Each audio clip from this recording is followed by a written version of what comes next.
The music playing? Is the music playing? Grand Rising to all, man. Grand Rising to all. We're gonna do our normal. I guess we should say normal now. We got our little sound check going on. So y'all, let me get to the chat. Let me make sure I can tap in with the chat. Make sure y'all are hearing me correctly. BK's in the other room getting the sound check, making sure that we're good to go. Shout out to hold up. Shout out to Abuhan. So Abuhan, all right, coming in with the energy early. As you are joining, please make sure that you do like. That's going to help boost the algorithm. Y'all know what we try to do here. Get as many different voices in the room as possible. All right, and many different voices in the room as possible to help shape our perspective, get as much context as possible. Shout out to Finn tapping in early when you arise in the morning. Think of what a precious privilege it is to be alive, to breathe, to think, to enjoy, to love. The Honorable Marcus Aurelius. We got another quote. You know, Finn always coming through, setting the energy right, especially setting the intentions right for the week. Education is the passport to the future, for tomorrow belongs to those who prepare for it today. And do me a favor, just give a little thumbs up or tell me if you can hear me okay, if the mic is sounding loud enough. I turned up the receiver gain, so it should be a bit louder, but if it's not, y'all just let me know and I'll adjust accordingly. Glaybo. What's good, man? My bad. I got the coffee this morning, so I think it's gonna be up. What kind of coffee you drinking? I got the black joint with the creamer. You drinking black? No. The creamer. Yeah. Black with the creamer. I ain't there yet. I ain't there yet. I'm actually on the tea today. I'm drinking some leftover tea from last night. Man, I need some recommendations. What tea you do the loose leaf? Come on, bro. We got the tea company, bro. Don't trip. The press some tea, we got you. We got some tea. Yeah, I'm gonna have to tap in because I do want to switch it up. Man, yeah. I do want to switch it up. It's good to go back and forth. Mm-hmm. It's good to go because I don't need the coffee all the time. I don't need it all the time. But sometimes you just want a little something to like, come on, bro. I love the coffee. Matter of fact, type in the chat. You coffee or tea drinker? Coffee tea. I guess matcha is included in the tea. That's green tea. Green tea, yeah. I fuck with the matcha. It don't hit me like it. It don't hit me like the coffee though. The coffee. I need the coffee black. Coffee black. So they looking at you like, you sure you don't want no milk and shit? Black. Yes, sir. Okay, I heard the mic sound good. They saying for sure. The mic sounded good. We good. Okay. Energy. Starting off the Monday. Yeah. So anything you want to finish off from last Friday's episode? How you feeling? Feeling good about last Friday. Feeling good about last week. Yeah. It kind of, I think it's more and more of the things that we're discussing in all these weeks when it comes to, striving for peace, seeing where all the violence goes. And then, of course, over the weekend, we have the violent shooting in Australia. I believe it was at Bondi Beach. So all this stuff seems to kind of be playing into each other. It goes back to me always that term of violence only begets violence. Mm-hmm. Where you think about that, you think about, even in the scripture, as far as revenge is only in God's hands. Not that that's the word for word reading, but that's my takeaway on it. And all this stuff, man, it just makes you wonder. It just makes you wonder a bunch of different things. I'm hoping that we all can have somewhat of I like to say positive mindset with this stuff moving forward, to say, you know what, all these instances just highlight the fact that we got to just push for peace. And we're seeing the results of a lot of our violent behavior and the violent energy that I think a lot of us are living in play out in different ways. So yeah, that's kind of the thoughts that I was having from last week, bringing into this week. How can we have some positive vibes? How can we be solution based and not fall victim or fall into this trap of tribalism? Because it seems like the more these radical things happen in the world, that's where we tend to go. We tend to run back to our group, run back to our tribe, run back to our team, however we identify that as. Mm-hmm. I got you. Yeah, similar path. I think there were some good, tough, hard discussions last week. But I definitely think, there was a lot of perspective put on the table, which may not have been known. So, like I said, the point may not always be to convert somebody into whatever it is your perspective is, but I do think there is a time and a place to be able to put what your perspective is on the table. And I think that's what we were able to exemplify last week on both parties. We heard them, and I think vice versa. And I think just a lot of good things, or not necessarily good things, but a lot of things were discussed in a manner where, like you said, we had the right, it seems like for the most part, everybody really had the right thinking hat on. We had the solution hat on. And so we went into these situations looking to receive more than we were to necessarily go in there and take. So I think we're just going to kind of continue to build on this, man. We've got great momentum. We've got a great community, already 25 and counting, getting into here. So we look forward to just kind of keep pushing the objective initiative and, attack these situations in these particular these wild situations from over the weekend, and just kind of keep putting a good perspective on them. And then, just kind of ultimately make a change. I don't know if anybody saw that Discord article I had put in there, but just talking about how to become a good villager. And what it does just allows people to, it was like maybe some 10 steps that allow people to just kind of become a good villager in their community. So said things like, create a potluck in your neighborhood, go downstairs, invite the neighbor to go on a walk, things of that nature, stuff like that. So I think we got the right hat on. We got the right community behind us. And like you said, it's going to continue to grow. Yeah, 100%. I like that village mentality. I got to check out that post that you put in there. I think we need to get back to it. And see, we've been leaning into tribal for so long. I think we've been misconstrued as far as what village is. We think tribal is more so just, how I see it is you're running to your tribe when something's wrong, more from an emotional, like negative standpoint, compared to village mentality is how do we raise a family? How do we prosper? How do we put ourselves? How do we support each other? All these different things. So I like that. That for sure. All right. Awesome. Well, what you got on the menu today, Glay?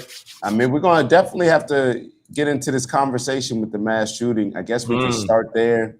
Okay. And then we can kind of finish off with, at the end, highlight, where your thoughts are as far as on this Erik, Kirk, Candace Owens talk that's getting ready to happen today. Originally, they were getting ready to do the live stream for Turning Point USA. There was a lot of back and forth with that. So it'll be interesting to see those two sit down.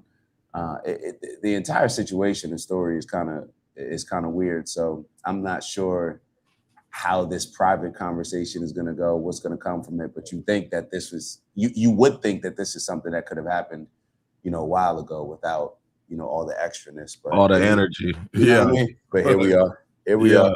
So you want to start off with this? I got a video pulled up. Give me a second. Yeah, I saw only a few clips and stuff, but what did you end up seeing? Yeah, so this should highlight some of I haven't seen this particular video. I've been watching a bunch of them, but let's take a look at this one, get some information on it, discuss some people's responses to it, reactions. Where do we think we're going to go from here? And I guess the number one question that we all got to keep in the back of our mind is peace possible? And if so, what does that look like? I think we got to start setting the vision more intentionally for what that looks like. But let's take a look at it. Now to the shooting in Australia, where there's been a spike in anti-Semitic incidents. Ali Rogan has that story. A deadly attack on Sydney's iconic Bondi Beach sent crowds fleeing for safety Sunday evening. Two gunmen, a father and son according to police, opened fire on a Hanukkah celebration where hundreds had gathered for the start of the 8-day Jewish holiday. One alleged gunman appeared to be shooting from behind a palm tree when a bystander crept up on him and seized the gun. A second gunman took aim from a footbridge over a nearby parking lot. At least 16 people are dead, including the gunman and a 12-year-old child. 38 others were wounded.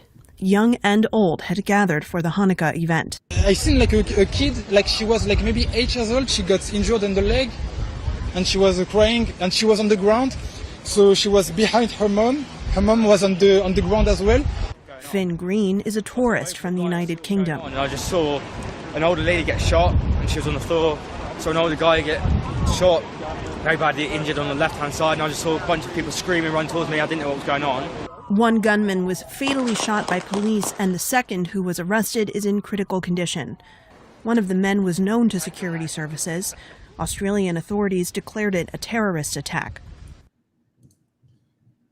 Before we get into, I guess you want to keep listening to him talk, but this, I mean, damn, bro. This is a crash out for sure.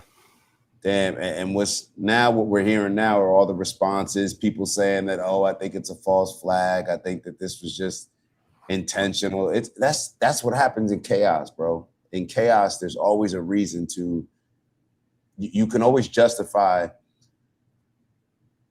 a radical action. You know what I'm saying? That's what chaos, that's why it's so valuable to the people in power. You can always justify a radical action. Now what's going to happen? You know, we're living in the times of radical responses. Now what do we think is going to happen as a result of this? Mm-hmm. Where do we think this is going to go? Let's keep going. Go ahead. You go ahead. No, I didn't have anything.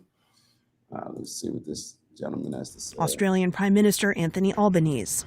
This is a targeted attack on Jewish Australians on the first day of Hanukkah, which should be a day of joy, a celebration of faith, an act of evil anti-Semitism, terrorism that has struck the heart of our nation. The massacre is the latest in a wave of anti-Semitic incidents in Australia over the last year. Synagogues and cars torched, homes graffitied, and Jews attacked. Australia blamed Iran for 2 of the attacks and cut ties to Tehran, but authorities have not made any claims about Sunday's massacre. For more on this tragedy, I'm joined by Amy Spitalnik, CEO of the nonprofit Jewish... Man, and I saw Samir writing in the chat that there was a shooting at Brown University. Yeah, there was as well. We got a couple videos. I haven't even gone through any of those videos, but it's I believe that was a few days ago. I saw some clips on YouTube about that. So what happened? You familiar with the Brown shooting? Very, very, very, very, very limited information I got from that. I just saw there were some arrests made and there was a shooting on Brown, and then I was like, okay, we'll get into it. Man, and that's close to you, ain't it? Brown, yeah, that's somewhere. What's that up in? It's not in New York, I don't think. Brown's in maybe like a Connecticut or something. Let's look it up. Where is Brown University? Rhode Island. Yeah, so it's up there in Rhode Island. Bro, man, it's funny. So a lot of people, you know, I don't know whether you can even call it conspiracy theories at this point, but a lot of people are now suggesting that this is a false flag, that this is going to be something that now we're just using to justify, you know, committing the next genocide or whatever. There's a lot of people suggesting a bunch of things. It's just a shame, bro. Yeah, this is a father and a son. A father and a son. And you know what's interesting about it? So I don't know if you saw, but a lot of people were saying, and this is the shame of all this stuff.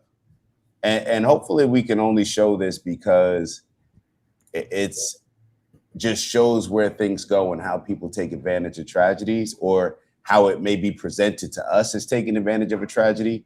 So this was allegedly Bibi Netanyahu, and I hope this video is, well, for our purposes, I hope that it's actually saying the actual translation of it. But take a look at this video of Bibi Netanyahu and what he seems to be suggesting about the man that we saw jump in there, a hero first and foremost, jumping in there, like approaching somebody with that big old gun, bro. Like that's when we talk about manhood and stuff like that. That's what that person defines, like really putting your neck out there.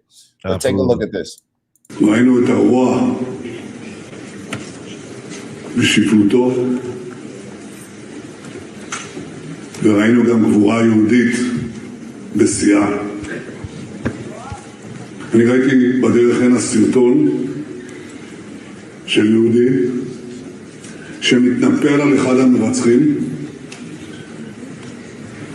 שומט ממנו את הנשק ומציל מי יודע כמה נפשות. ראינו את ה... So a lot of people were saying that the guy who jumped in there, his name was Ahmed, and that he's actually, I believe they were saying that he's a Muslim.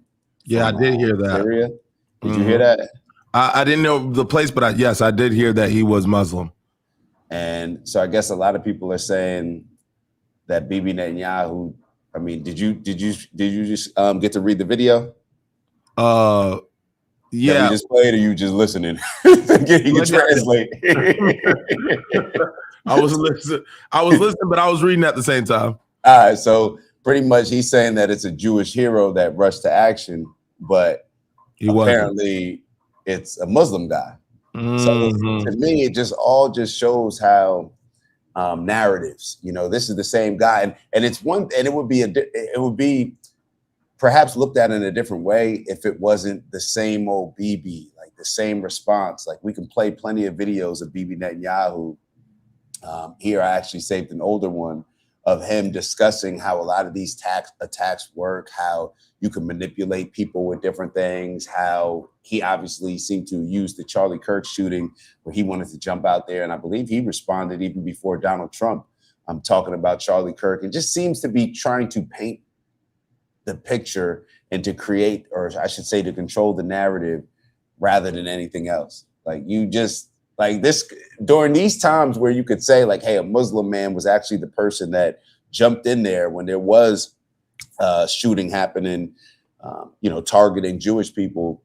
Like, wouldn't that be an opportunity to sell us on coming together and, preventing the violence and, this being highlighted as something where it's like you never know where your hero is going to come, because who knows how bad it could have been. Who knows how many more lives could have been impacted by this if that guy never jumped in. Yeah, he could definitely going to at some point have to address that. Yeah, that mistake, or is he just going to blow over it? Yeah. It's it's just all more the same, bro. But more the same. But he not tripping. It's nothing for him to see, whether it be a situation like this, unfortunately, or whether it be in the Middle East. People dying ain't gonna move him. It's not gonna stop him. Yeah. Well, the thing is, I look at it from when you go back to certain things that Bibi Netanyahu has said in the past, even with 9/11, and there were like allegedly he made some comments saying that they were going to use 9/11 like this was a very good thing that Israel can use in its favor to pretty much do a lot of the things. I mean, obviously after 9/11, we ended up going after Saddam Hussein and these apparent weapons of mass destructions that were never there. But it's almost like, how is it going to be used? Like, this is just ammo. Like, this is propaganda ammo. And the propaganda ammo allows them to actually use the real ammo to commit, to continue to commit these atrocities, this genocide. What is he going to use it now for? He definitely going to. We know that's his bag. Yeah. And it's a shame we even have to take the conversation to this point. Mm-hmm. Because it's like, I don't really want to be highlighting this aspect of this shooting during a time when, a lot of people on their first, nobody wants to be having these conversations, but some people are just pushing for peace. But when you're in survival mode, you're going to use every single opportunity that you can in order to push your narrative, to push your agenda, because you're in survival mode. Like, he's in war mode. He's not thinking about the greater peace. He's not thinking about humanity. He's thinking from a tribal standpoint. What do I need to do? How can I present this in a way that allows me to continue doing the things that I need to do and to get support doing a lot of the things that I need to be pushing? That's how he looks at it. Mm-hmm. So it's like, go ahead. No, it's like, what's he going, like with this, when a situation like this, what he going to press upon Gaza a little harder now? Who knows? It's just another one of those things where you can highlight the anti-Semitism that's occurring throughout the world. It's another one of those situations. That's what they're trying to sell us on. They're trying to sell us on. The more they can sell anti-Semitism, the more it allows us to, or I guess they think that we'll give them a pass, an excuse on doing certain things throughout the world. I don't know if it'll just be, you know, foot on the necks of more Palestinians, but just across the board. Matter of fact, I don't know if you saw recently, Tucker Carlson, he went to a Gaza camp. It was in Doha. They recorded it. I'm not sure if you saw that. Maybe. Oh, yeah. That he had. It's on YouTube. Tucker Carlson went over there. You want me to see if I can pull that up? Yeah, I did see that. I saw that. I saw the video. Didn't watch it though. Tucker Carlson, Qatar. I'll play this video and then we'll take a look at this one. But this is just how the manipulation and the mental, you know, all these mind games. This is how this stuff occurs. Get somebody to blow up a bus full of children or a building full of innocent civilians. You have to grind it into their minds. You have to wash their brains and tell them there is a higher cause out there. It's religious, ethnic, racial, whatever. And for that higher cause, you can disregard all the normal rules of morality. Get somebody. See, it's bro, people gonna leverage everything, man. And I think during these chaotic times, that's when you get to see, or you have to pay attention a bit more about how people's actions are, you know, not just listening to what they're saying, but how are you trying to take advantage of this chaotic time? So it's embarrassing, bro. Yeah, absolutely. Well, It's embarrassing. Definitely our hearts go out to the people involved, and, you know, people should be able to worship in peace.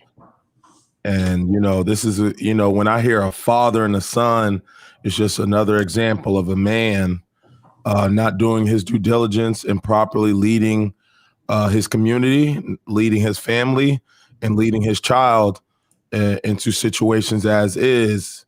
And, you know, this selfish act affects everyone connected in the world. So it's unacceptable, you know, absolutely unacceptable behavior, cowardice, childish, and most definitely shout out to the guy, you know, who stuck his neck out there to, you know, stop this from even becoming even worse, because I'm glad they caught one of them dudes, man, because that conversation gonna be real interesting.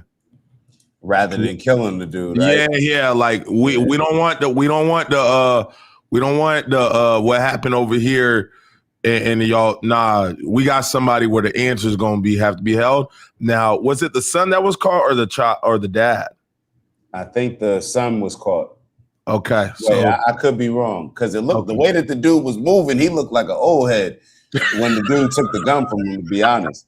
Like, he was stumbling and stuff. Like, it seemed like, bro, he just probably didn't even expect somebody to run up on him with a gun. Yeah. He didn't think in a million years somebody would pull up on him when he had that big ass gun. Right. So I think the father, I'm not sure though. I'm sure. Matter of fact, take a look at this video, because this one I think is more so focused on the guy who, you know, the hero of the situation. So it's the most unbelievable scene I've ever seen. A man walking up to a gunman who had fired on the community and single-handedly disarming him. The man's name is Ahmed Al-Ahmad, a 43-year-old who runs a fruit stand nearby, and he, as you see in this video, takes down the gunman and takes the weapon from him, ultimately disarming him and stopping some of the killing that was taking place there. So look at the screen. It says a Muslim man risked his life to protect the Jewish community in Australia. Like, that's the story, bro. That's the story. But instead, is that going to be pushed, or is it going to be something differently?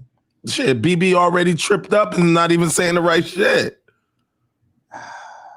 So now I can't even be like, oh, it was an accident. It's like you said, like, oh, you taking advantage. Not to mention, Cuzzo got to take a lower, like he got to drop his hips and drive through the. He got to drop his hips, keep his head up, and drive through the, you know, the point of contact too. By the way, but he holding the gun. That's an awkward. The whole. It was a little high. Like, you would have been a lot lower. I know you that. You would have, bro. Come on, bro. Like Nick said, too soon. Okay. All right. It was Come just, on, man. But, yeah. I really do wish that this was the story, man.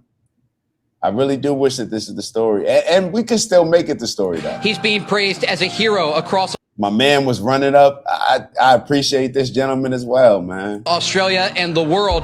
Putting his own life at risk to save the lives of countless other people. That man is a genuine hero, and I've got no doubt that there are many, many people alive tonight as a result of his bravery. The way he whipped that joint around. Dang, you see how big that gun is, bro? Yo, the way he whipped that shit around, I thought he was gonna pop cuz right there. Yeah.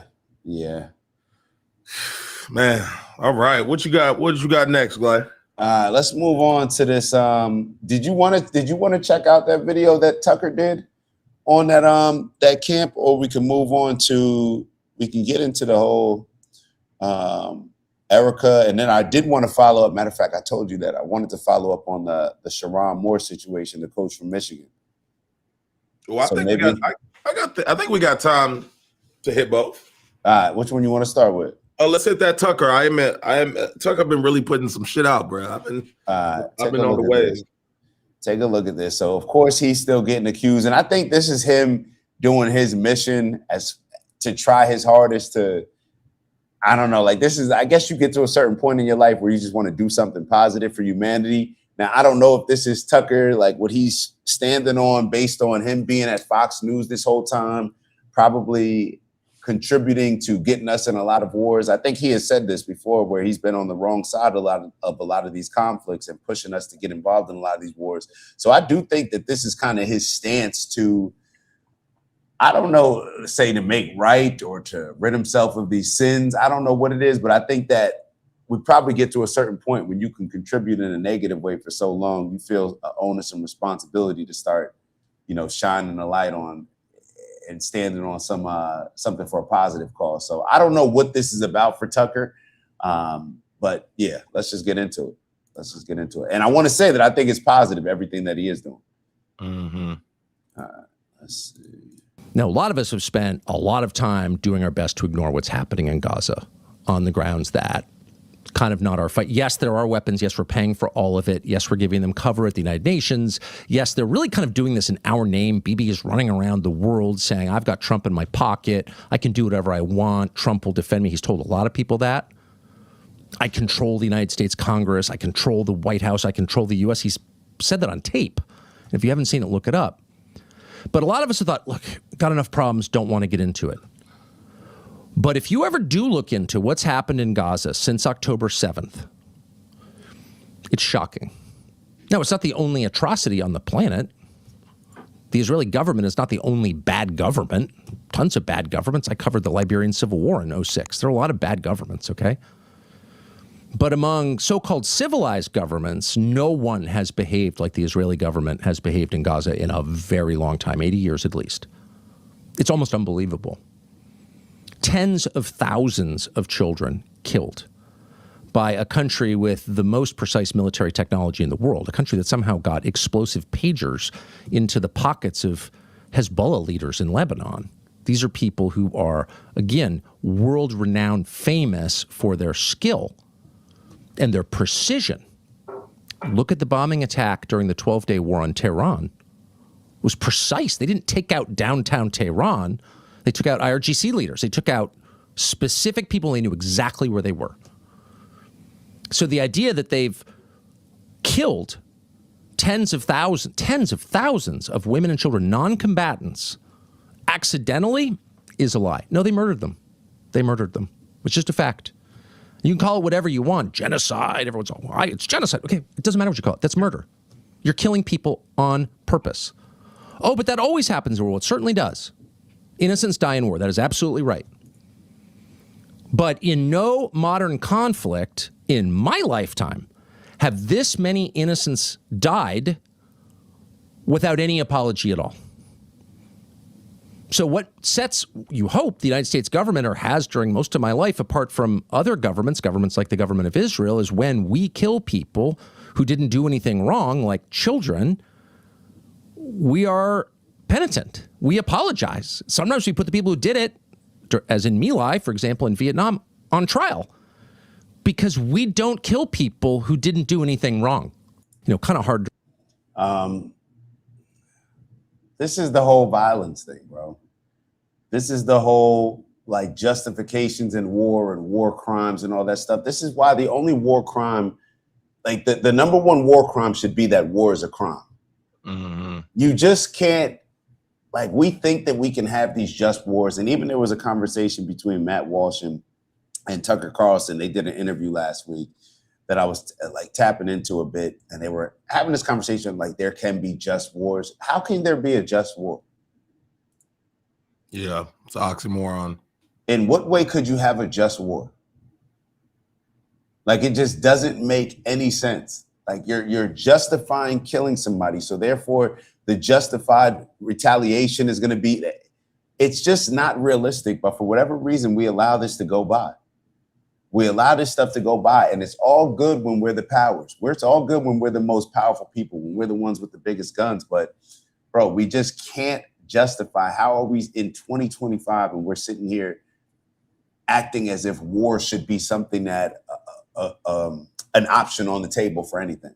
Mm-hmm. What do we think is going to end up happening? Now you can just have drones out there. Like, it's getting worse. Yeah. You don't even have to get in the plane. You don't even have to do anything. You could just fly a drone and drop some bombs. No big deal. This shit, yeah. No big deal. But let me I fast forward a little bit to the actual footage of them going into the what spot. It looked like.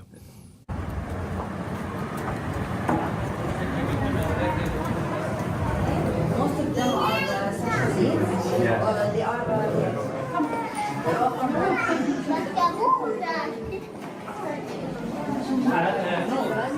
who come as a due to war in Gaza.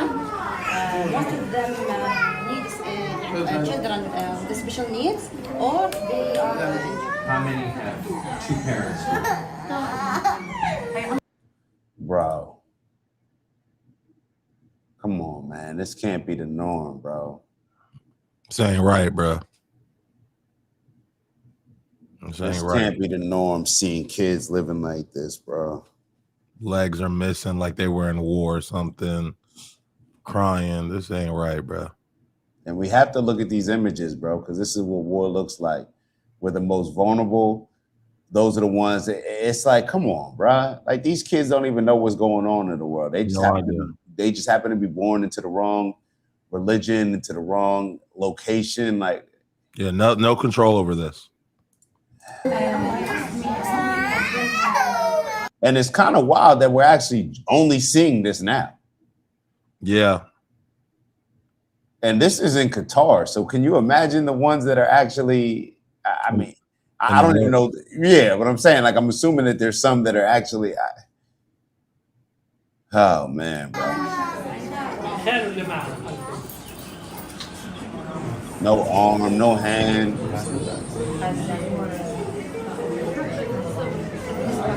My femur, my right, and also in my knee. With my friends, I was 15 years old. My friends were like the same age. أنا حامل الأول يا دكتور إبراهيم. أنا ما بديش حاجة. تتكلم إنجليزي ولا ترجمة؟ Yeah. When come back and inside and when inside.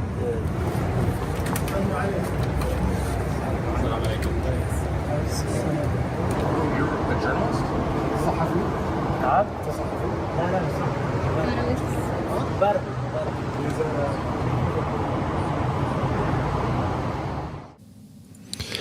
There's an awful lot we left out of there. You don't, again, want to exploit the suffering of others. I felt a little bit weird even filming anything. But in the end, we decided it was important. And for those in the chat, I saw y'all having a little bit of back and forth. I think I put Prezi on timeout, so you shouldn't be seeing any more of those. Yeah, I was saying comments. Yeah, I was trying to in the background work it. Yeah, I know you peeped it. Yeah. All right, bro. When you see those type of videos, man, they're important though. I'm glad you showed it. I'm glad Tucker's doing that. As much as we don't want to see it, there's no change going to come from not seeing it. to be honest with you. So it's good so that we kind of get recalibrated and understand. And I think Samir had said earlier in the chat, like, these are mild compared to what's in certain areas. And, you know, it's absolutely probably true for sure. So, yeah, but that's unacceptable, man. I feel like, you know, you just want to be able to, you know, talk to the kid. You just hear them. They just don't even know, like missing an arm and a leg and just crying like a kid would cry, like asking their parents, you know, want food. Like, if I don't know where, I ain't got that in me, bro. I ain't got that type of blood in me. I don't care what color them kids are. That's unacceptable. They should have a planet to be able to play in peace and grow unapologetically. And, you know, this is what just pisses me off with grown-ups, man. It's just like, this is the shit we do, bro. Us as grown-ups got to take full responsibility. This is the shit we do. You got kids right there. And this is the world that we want to bring them into. A bunch of conflicts that we are responsible for. And this is, don't even feel the slightest bit of a way about this. This clown, bro. This clown. Don't go spin on that's it in Australia. Go spin wherever the people who running this type of shit. That's where you got to go spin, because these motherfuckers, they got wild behavior in them, man. It almost makes you wonder if, like, I know when you hear, and I'm sure people will probably reference like a lot of the biblical stories with Adam and Eve, but it's almost as if we're doomed from the beginning if you don't have, like, if you don't adopt a mindset. Like, once you start to justify certain things like violence being okay, you're doomed from the beginning. It's like all of this stuff, it just bothers me that we're so advanced in every other area, but we just won't upgrade. It's crazy when you think about it. Like, conflict resolution, like, yes, you can go to war. Like, why would war be legal? When you take a step back and say, like, why is this something that would be legal? It's something that the majority of people can agree on, that, hey, we probably shouldn't be murdering each other. It violates pretty much everybody's moral codes when it comes to their religion. Why is this socially acceptable?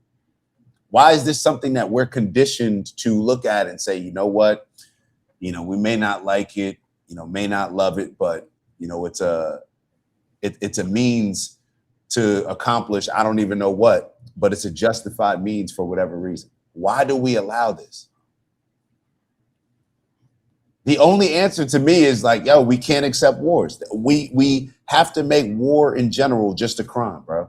There's no justification. People on one side, like, we know how this stuff goes. Yeah, we keep repeating the same shit. We know how this stuff is gonna go. And then I was reading even on the video I posted in the comments of, you know, about the stuff about like war, and I was like reiterating, hey, you know, they say thou shalt not kill. And people justify it with the Bible. You know, even in the comments on my YouTube video I posted, it's like, oh, it's in the Bible, or Jesus said that, you know, you should have self-defense. Like, it's always justified some fucking place.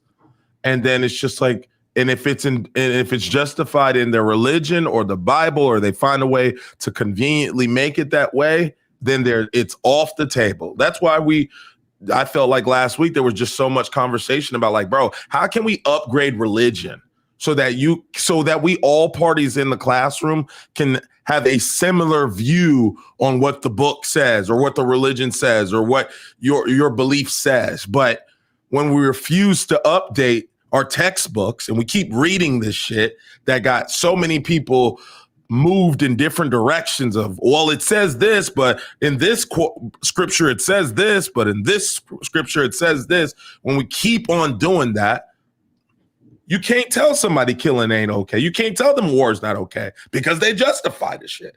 And then when we push for, well, why don't we drop the flag? Why don't we drop the beliefs? Why don't we drop these tribalistic identities? No, I'm not doing that. All right. I guess that's all we can say. Because this going to just end up in a fight, whether it be physically, verbally, or war. I guess that's the only option. That it almost seems as if you believe that it's in your book, if you believe that it is part of your religion, the only option is war. They don't have they don't have an alternative. I don't think those people have an alternative when there's belief, religions, and these things tied into it. The only way that they handle conflict resolution is handling it in a very animalistic way. There's no other way. It's always going to lead to fighting, arguing, screaming. Shit, that's just the YouTube. It just be us in our comments that ends like that. So I can't imagine somebody who think they got a military behind them. Is there any violence that should be justified? Because I'm just thinking in my mind, like, okay, clearly, like, I just don't think that any violence can be justified, and for us not to expect by justifying that particular group of violence that we know how people are going to use it. It's like, oh, you can only use violence in this situation. Okay, now we're going to create those situations. Now we have what a lot of people are calling these false flags, where it's like, okay, people will just set up something, have this person, oh, hit me. It's like little kids in school, you know, like, well, hit me and then I'll hit him. And then that'll be you hitting him. Like it's that's how we actually operate.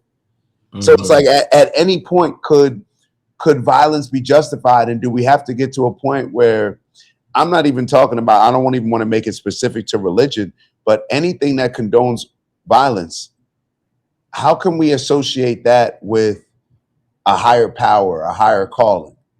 Anything that justifies violence, if we can sit here and acknowledge, let's just you and I, right? We're humans. We're human beings. We can sit here and say like, yo, once you justify violence here, at whatever point that is, it's going to spread like a cancer. And that's it's going to spread. Mm-hmm. You like, we could say, oh, well, if we look at it this way and we justify it this way. No, once violence is started, it's an energy, right? Isn't that one of the laws of energy? That energy is it can't be lost. It's just transferred from one thing to another. So if that's the case, once we justify this one act of violence, we've pretty much detonated the eventual downfall of the world. Like, we're putting that out there. So if that's the case, how do we accept anything? I'm not talking just scripture. I'm talking about anything. How do we accept anything that justifies and rationalizes violence?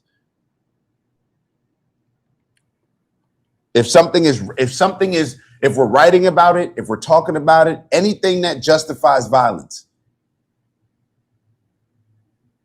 how can we accept it on any terms? What would be acceptable violence? Yeah. And this is what happens. This is why we always go back to a foundation. Like, you are who you are at the foundation. This is why when we make those comments, or, you know, the popular saying of the chickens coming home to roost, it's always going to be that way. You can't put out evil into the world. You can't put out a certain level of violence to the world, any level of violence to the world, and expect that not to grow, to bounce all over the place, but to grow like a cancer. So why are we allowing people to convince us that something, and this is where I guess it's going to end up going to religion one way or another, but what else is strong enough to get people to see things in a different way? If it's not religion, what else is strong enough? Because once we accept that in a book or something that we believe that there's some justifiable violence, all we're doing is marking the day or the eventual day to where the world's going to come to an end. And that quote unquote justified violence is going to get out of hand and going to lead to our ultimate downfall. We've seen it happen before.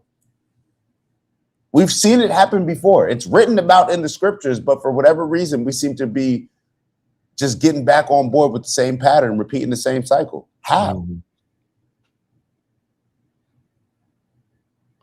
How? It's almost, it goes back to that,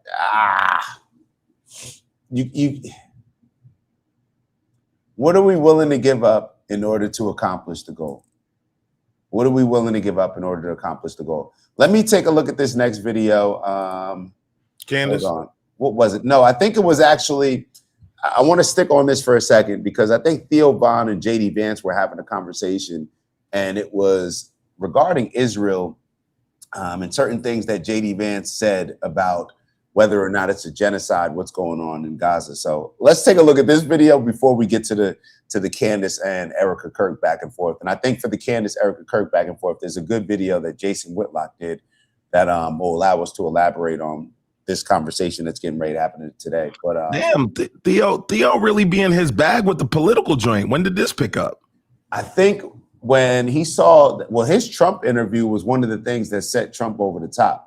Like that was one of the things that said, "Oh, Trump's doing podcasts." Oh, like, so it okay. allowed, yeah. So when I think Theo, he comes from a very interesting perspective where I don't believe that he was involved in politics that heavy, before this. But I don't even think that this is the questions that need to be asked now. And I think you, me, and Professor, then Dr. King were talking about this. The questions that need to be asked regarding politics, bro, you don't need to know anything about politics.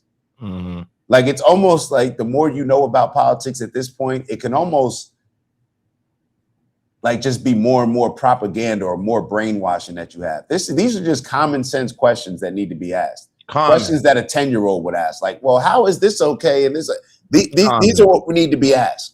Not playing political games and not being super invested in, well, this group or that group. That's why when I hear people like Megyn Kelly say, well, this is going to hurt us and the conservatives in the mid, like, bro, this is not a team. Like, this is not a team activity, bro. Yeah.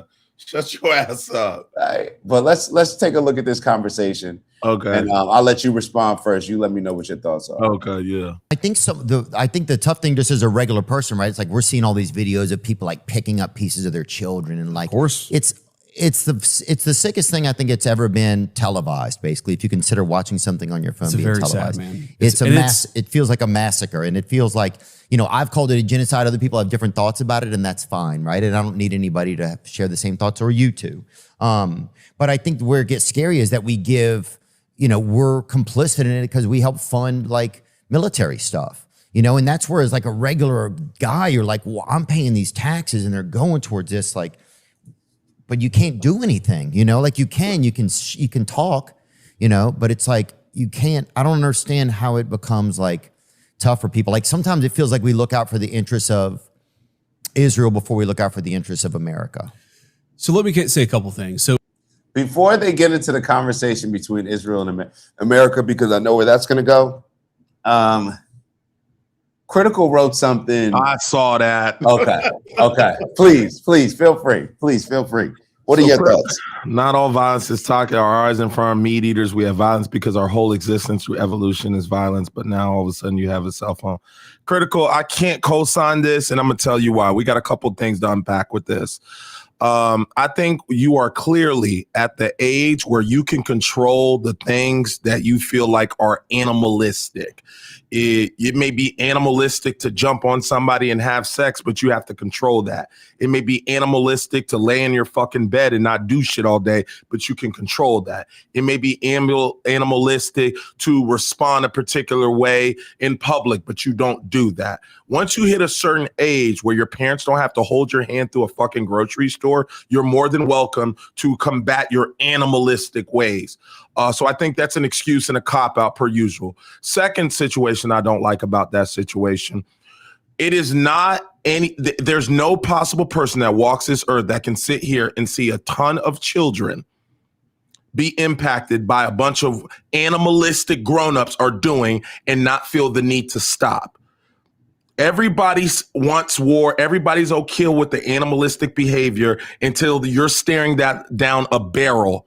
Then all of a sudden, all that energy I see is fucking out. It's not that hard. And I'm not going to sit here and address this in a class setting, encouraging grown-ups to act like it. There's nothing animalistic about that, bruh. We as grown-ups know what the fuck we're doing. Stop giving people excuses to be cowards, to be childish, to be insecure, to be No, we're not giving grown-ups outs on this shit, bro. It's Oh, children. so what are you saying? Oh, I want to make sure that you're clear. What part of what Critical is saying that you're responding to? Well, the first half, what I'm saying is not all violence is toxic. Okay. Our eyes are in front. We are meat eaters. So when I hear our eyes are in front, we are meat eaters, then somehow violence is like, oh, okay, bet violence is straight now. Right. So that's where I'm reiterating. It's like, no, bruh. There's no part of that. You can't see a dog outside and be like, oh, I'm an animal. I'm gonna go kill this shit. Like, right, no, we pick and choose. You're saying that we're responsible enough to. Okay. So you're at the age now where you know the level, you know what you can and cannot do. You talking about grown-ups. This ain't a child playpen and he doesn't know he's playing too hard. Like, we're not in the sandlot and like somebody's throwing sand in the kid's face and they're just like, hey, stop doing that. The fuck is you talking about? Like, I think this is wild that we have to explain this to people. But this is what's scary because we do have to explain this shit to people. When people say comments like that, it's like, damn, if he's just 0.0001 of that being somebody's perspective, you got to tell me they got how many people who we have to explain, do a course about, hey, guys, let's play nice.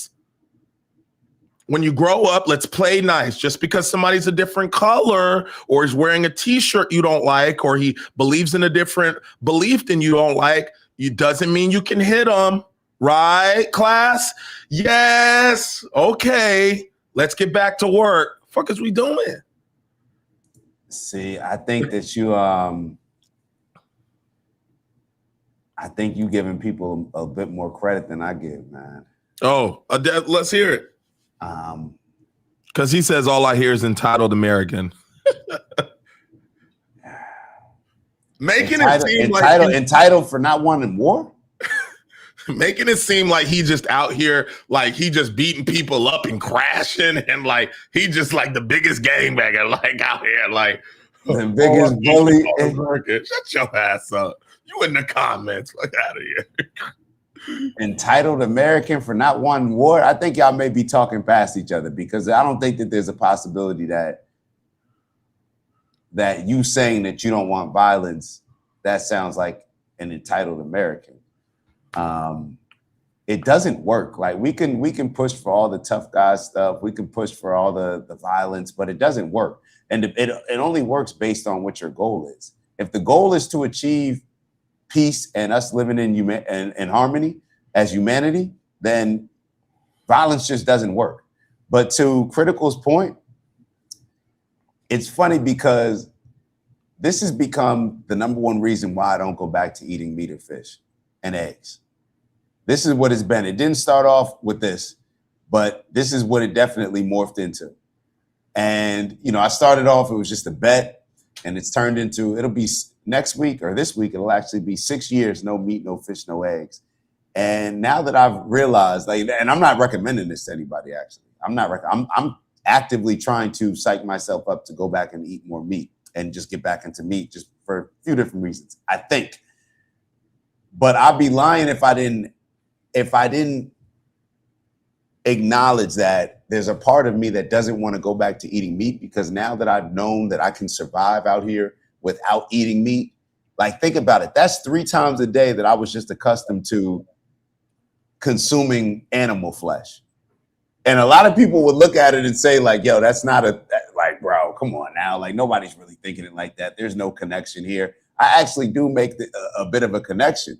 And I think a lot of the things when we become accustomed to, like Critical is saying, when we do have a lot of these foundational things and how, whether the country was founded on these things or dating back before that, us having more animalistic mindsets, I do think that it sets the tone on how we look at things and it shapes our perspective for other areas of life. So I do think that us just being not valuing, when you think about the Native Americans, how they used to, like, weren't they known for how they would worship the entire animal? They would use every part of the animal. It was more of a spiritual type of thing compared to how we consume flesh now. But when I started off saying, BK, I think you're giving people a little too credit. I think we are those little kids. Like, I don't think that we're that advanced.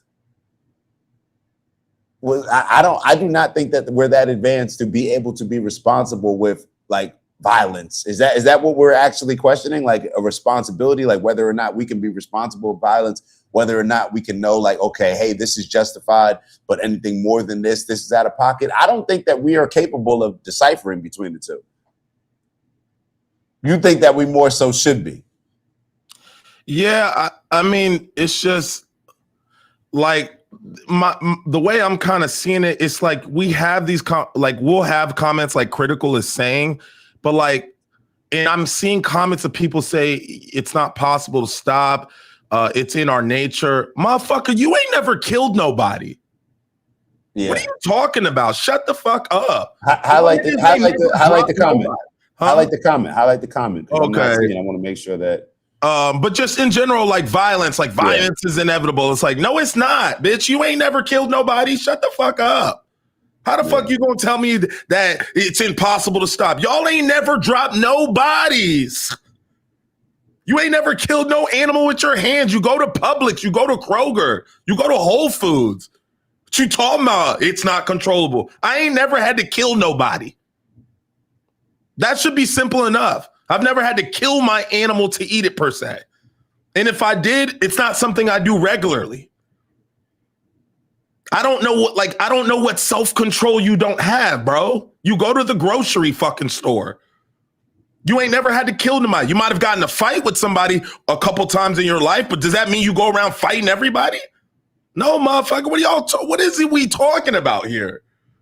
This is just man behavior. This is typical men cop-out behavior.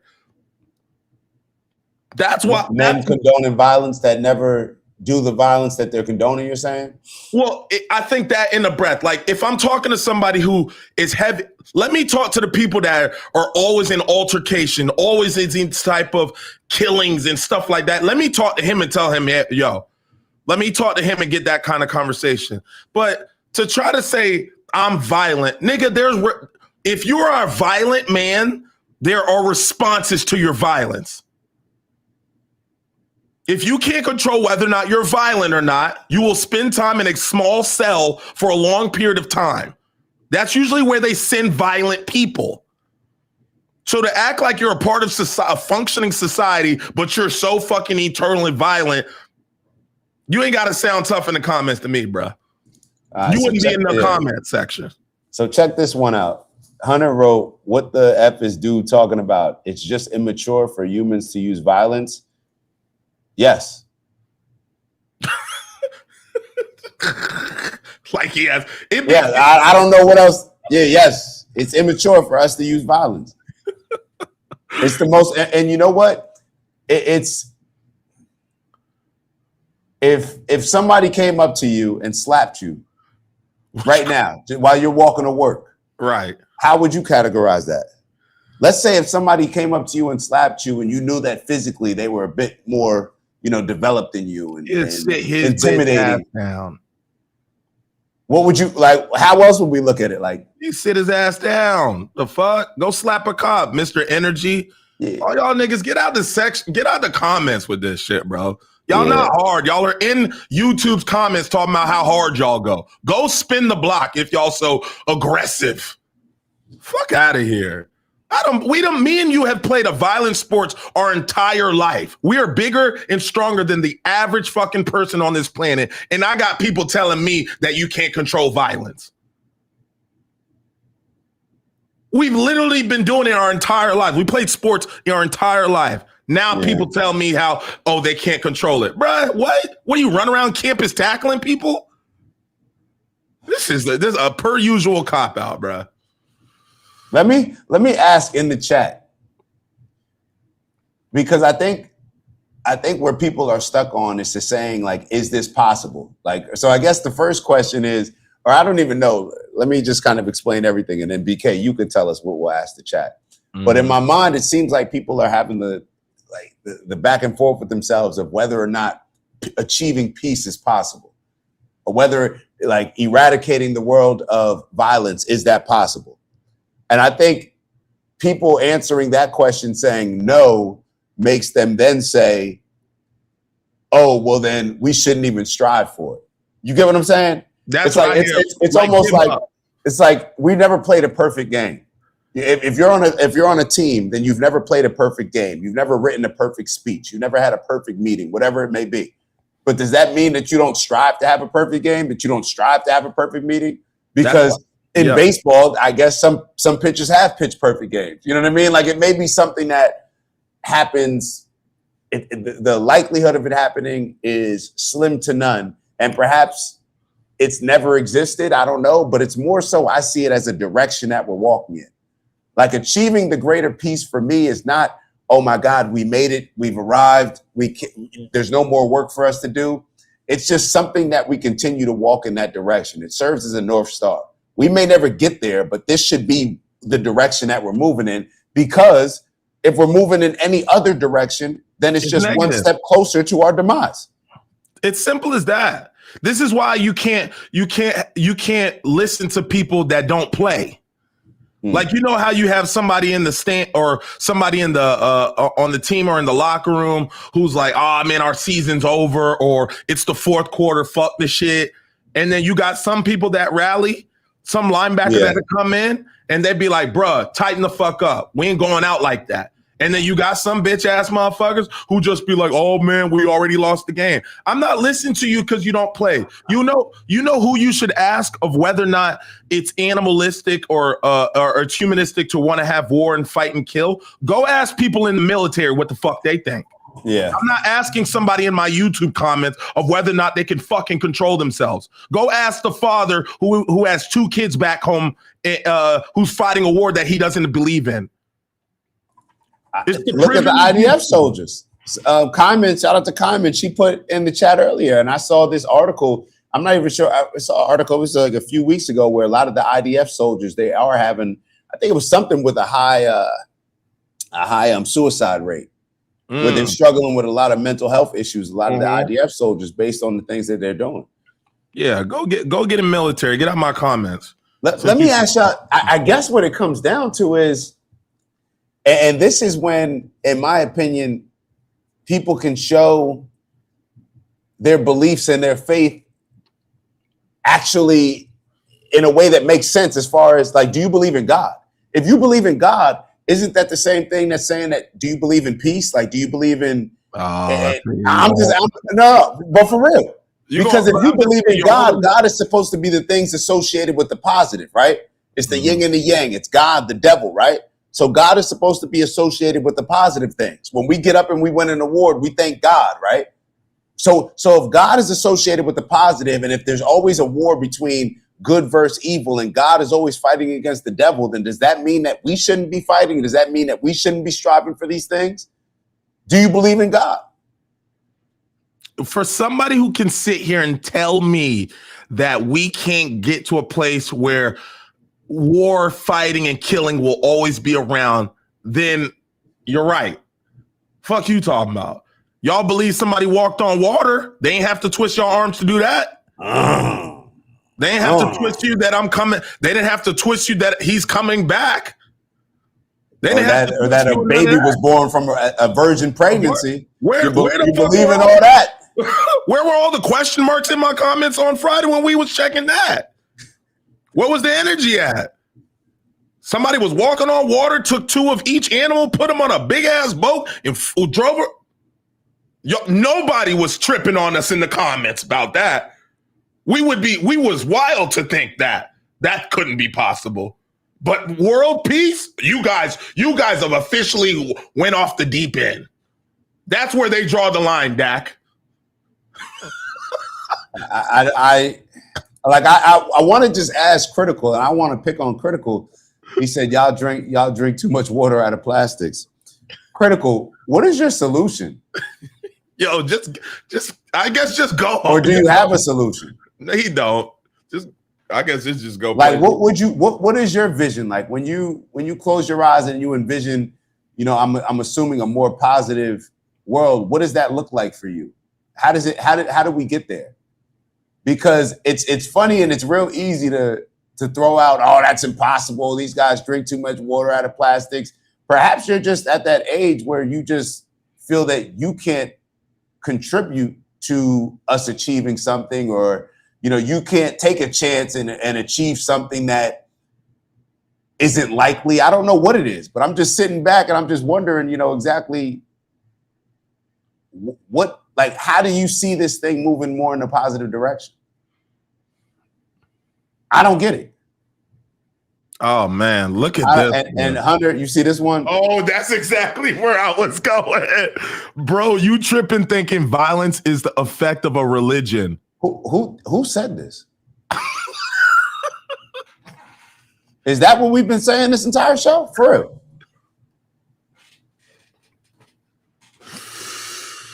What's up with Candace, man? Is that what we've been saying this entire show though?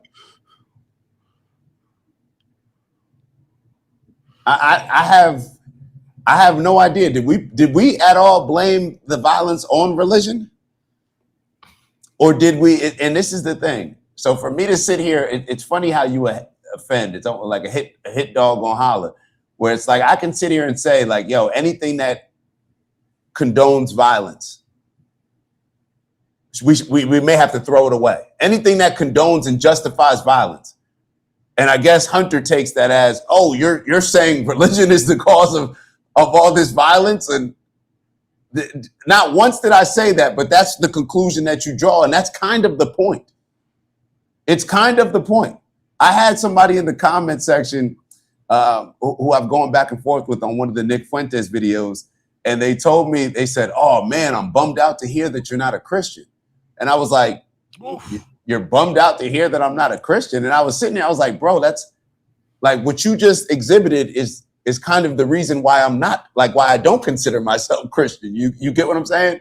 Where it's like, you're telling me that now you look at me differently. You held me in one particular light based on how I was acting.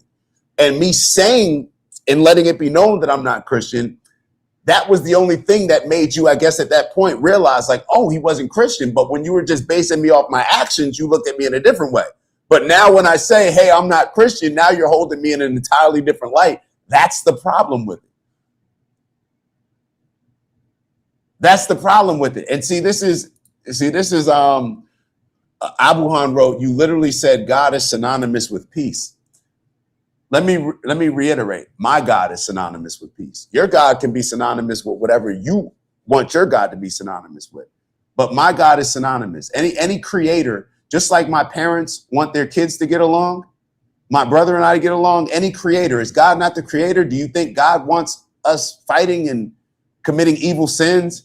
And you're saying that God isn't synonymous with peace. If God isn't synonymous with peace, then why did God decide to flood the planet when things were so demonic and so evil and so the opposite of peace? This is what I don't understand. This is a wild conversation, bro. God literally flooded the planet because we weren't living peaceful. We really have to walk people through this shit. we're way far off than I thought we were. I'm having to explain to grown-ups that, hey man, handling it that way might not be the right way. Can't even see it, understand it, or get it. Man. Damn. Oh no, he says I'm agreeing with you. Oh, okay. Which part was it? Hold on. We might have took it out of Abuhan, and I have been seeing him drop. My fault, Abuhan. Hold on. Yes. So he's saying like you literally said it. Yeah. My fault. Right. Yeah. My fault. Because a lot of times with it's hard for us to understand the context. Yeah. Nah, he been dropping gems. Nah. Abuhan, totally. My apologies. But I'm glad that you wrote that because literally, hold on, go back to the post. Hold on, go back to what Abuhan wrote. I got it. No, the one where he said you're literally. Okay, here it goes. I got it. You're literally saying God is. That's all we're saying. Yeah.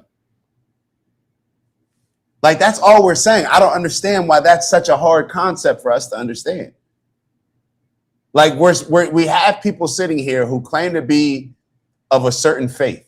Damn, or even if you're not of a certain faith, you brighten your shit up. I don't know what's going on. Hold on. Go ahead. You take it for a second. Yeah. You know, absolutely, Abuhan.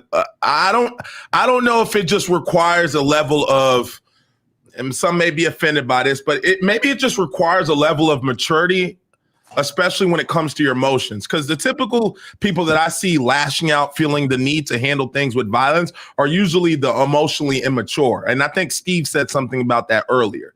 When you get to a place where like when you know how to protect yourself, you know how to physically, you have protected, like you have this stuff. You don't necessarily going around trying to go get in street fights when you know how to personally fight.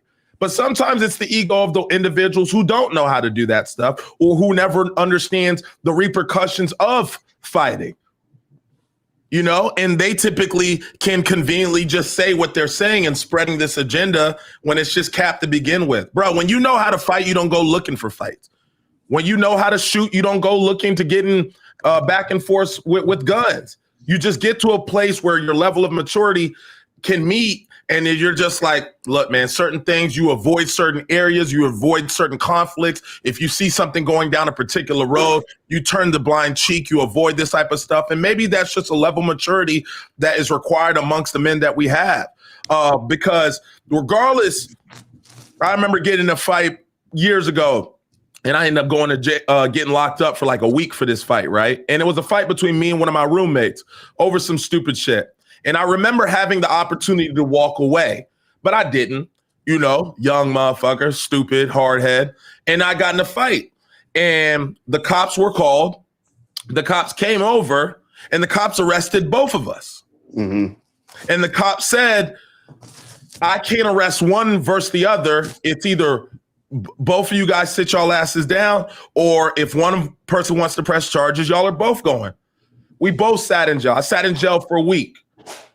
Ever since then, I have learned that when you see a potential conflict, find a way to handle it accordingly, because it may not pan out the way. Is it really worth him letting him know I can handle him physically and being away from my family, my friends, my kids? Is it worth it? No. You know what? When I see something escalating, I'm going to go ahead and exit stage left. But that requires a level of maturity. It's not animalistic per se. Control that shit.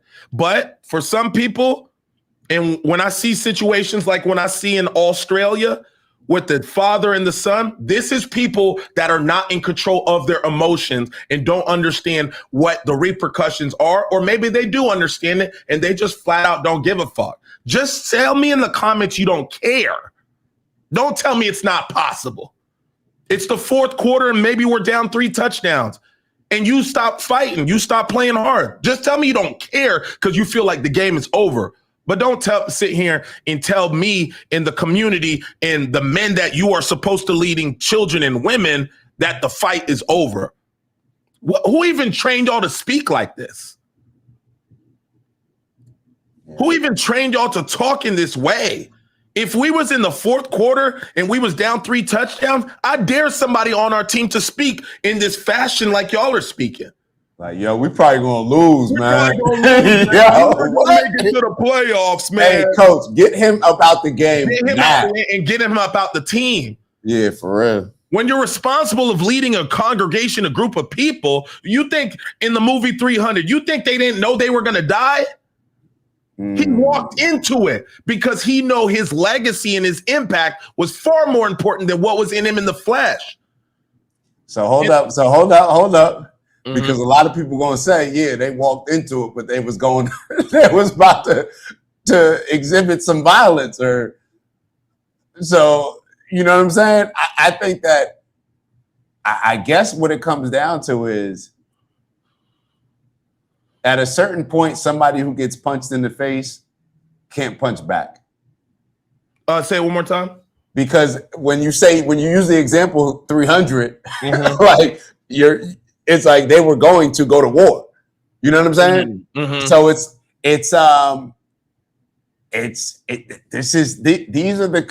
these are the tough conversations that we have when you do talk about Leonidas. And Hunter asked a fair question. I think Hunter asked a fair question. Was Leonidas justified? If somebody's trying to see, and this is the difference between. I'll let you go first, BK. And then, but I think this is what scares me about people that are grown. Hunter, from his profile pic, looks like he's a grown up. It's wild to me that I have to explain him the difference between Leonidas and explain to him the difference between what's going on in Gaza. You know what I'm saying? Like, that's like saying the people in the Middle East, okay, just accept the bombs being dropped. And because we can't establish when to apply what needs to be applied, good versus evil, we're still in first grade explaining what good versus evil is. Because people are asking me what evil looks like. When is it evil? Am I going to change the definition of evil? So yes, ultimately the war, the fight, the battles since the beginning of time, and I love that movie, explain to you like, damn, there's no particular outcome in this situation that's going to be this. But to sit here and make it seem as if choosing to go bomb a country or going to a worship in Australia, going down these things and going to pull out an AK-47 is in the same conversation as somebody protecting them town from being burned. Why do I have to explain that to you? Why don't you understand that, Hunter? You know what I'm saying? Mm-hmm. Like, I just don't understand why protecting your family and your home from somebody trying to break in, but Hunter needs an explanation like somebody breaking into your house trying to kill you isn't the same as you going to knock on somebody's door and break into somebody's house because you want what they have inside of there. Why do I have to explain that? I shouldn't have to.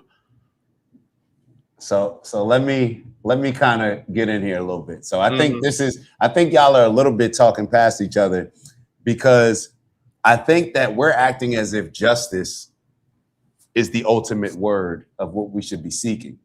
Perhaps we should be looking at it, is this godly? Because when I look at it from a standpoint of justice, it's like if somebody punches me in the face and then I punch them back, we could say that that's justice, that's fair, right?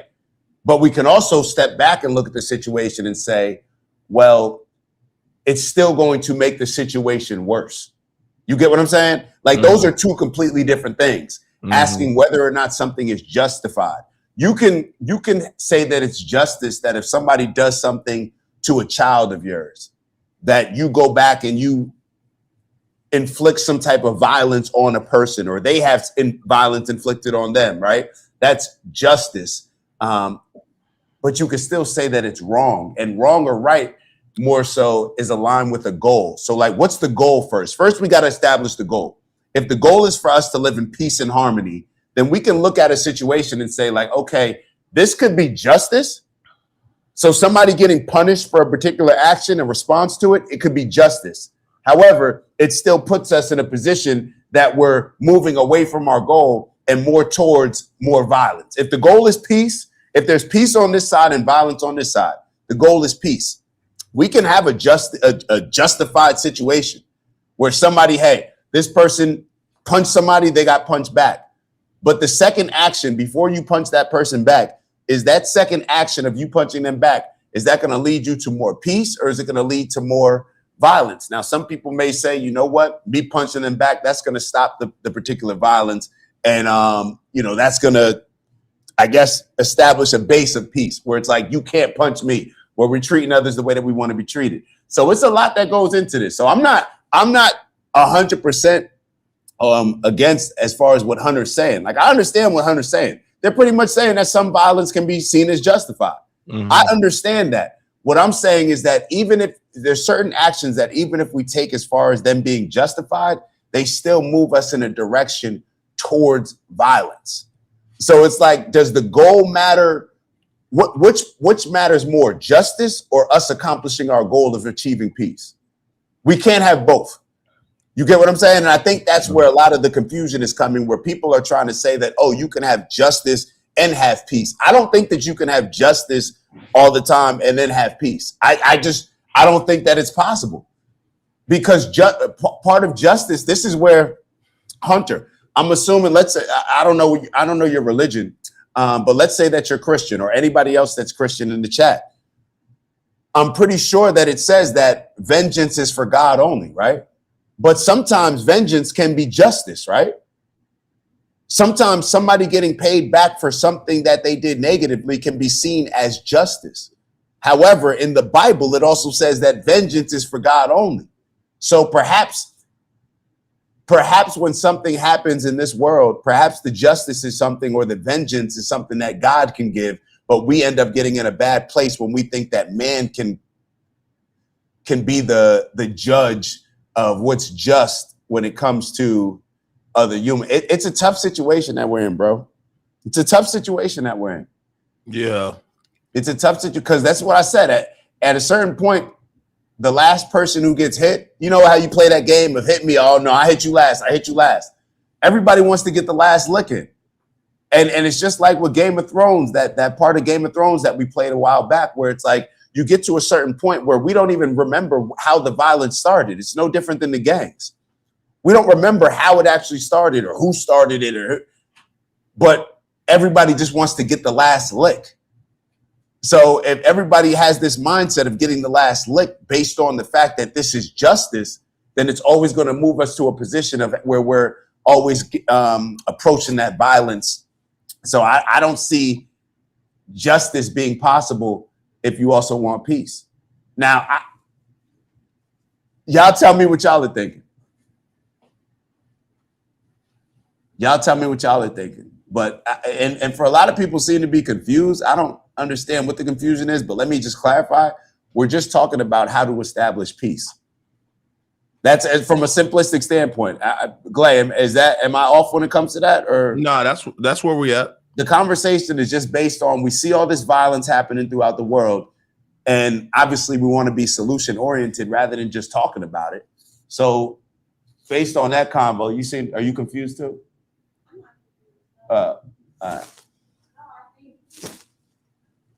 What's your input? I think that when you treat people the way that you want to be treated, and when you see yourself, Golden rule. Yeah, when you see yourself a certain way, then that respect for yourself translates to anyone that you see on the street, because you see a reflection. If you understand that you are God, that Self-respect. Yes, but also that the Creator, you are a manifestation of the Creator, and everyone around you is a manifestation of the Creator. Yeah, that's high level. And if you see yourself in a certain way, and then you see anyone on the street next to you in that same light. Yeah, but that's what we talk about all the time. Yeah.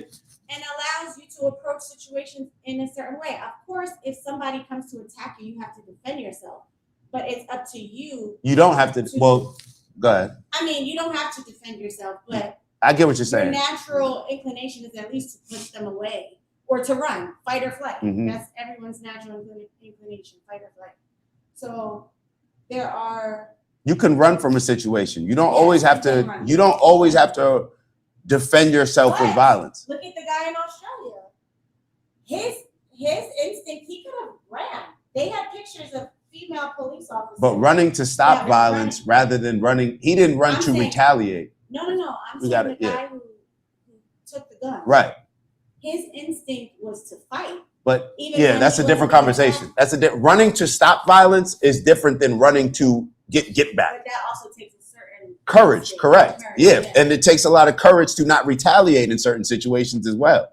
It's very simple. Like people, like either you want peace or you're cool with justice.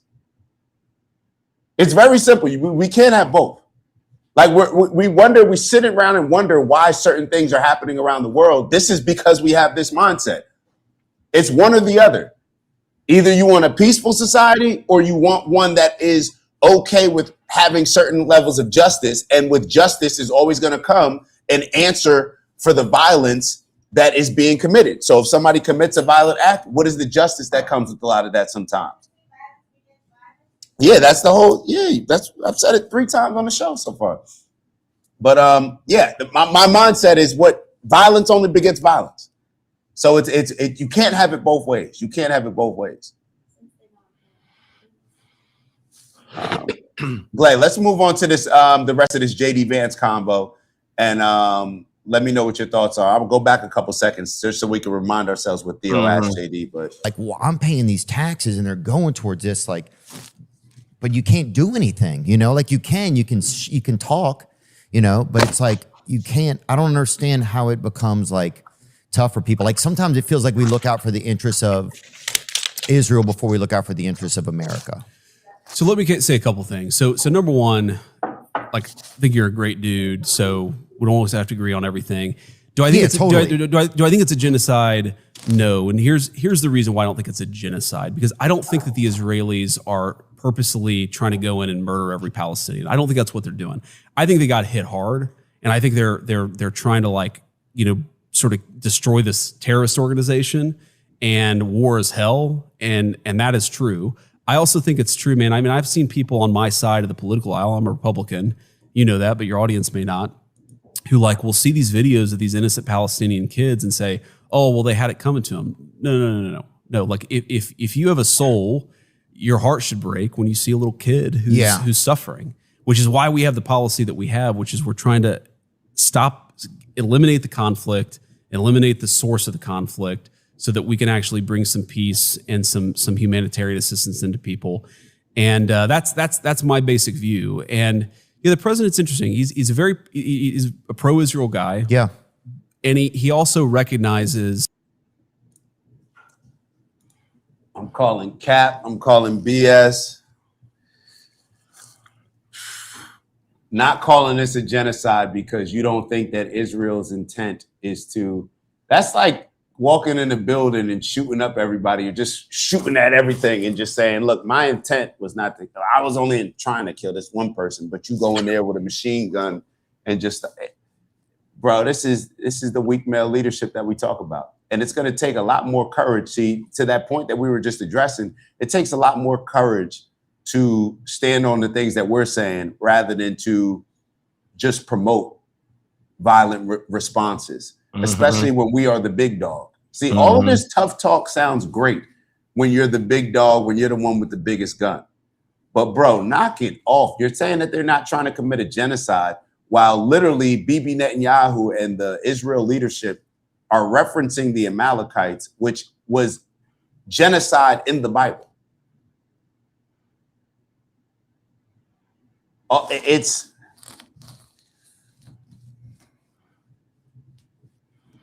bro, this is bad, man. I'm interested. What? Keep playing that joint. I want to kind of see where it goes. You want me to play it again? That's it. Oh, that was it. Oh, yeah, that's okay. It's just a clip. Yeah, it's just a clip. Yeah, I'm gonna play this first part again, but you tell me if anything changes. I'd say a couple things. So number one, like I think you're a great dude, so we don't always have to agree on everything. Do I think do I think it's a genocide? No. And here's the reason why I don't think it's a genocide, because I don't think that the Israelis are purposely trying to go in and murder every Palestinian. I don't think that's what they're doing.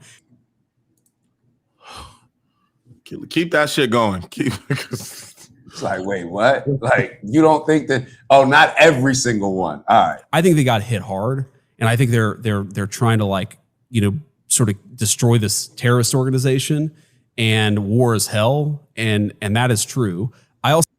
If war is hell, why is it okay? Why is it justified? If war is hell, we know where this is going to go. Why do we justify it? Why do we allow it? Why is it an option? Why is it not something that's completely off the table? Like, how? I don't. Somebody please tell me if they have another answer. If they have another answer, then I'm more than open to entertaining it. But I just don't understand how, like, if you're saying war is hell, why do we have hell on earth? Shouldn't that be a violation of God? And shout out to Robert coming through as always. Appreciate you, big Rob. Evil people will use religion to justify evil. This is not equivalent to religion being evil. Removing religion will not stop evil.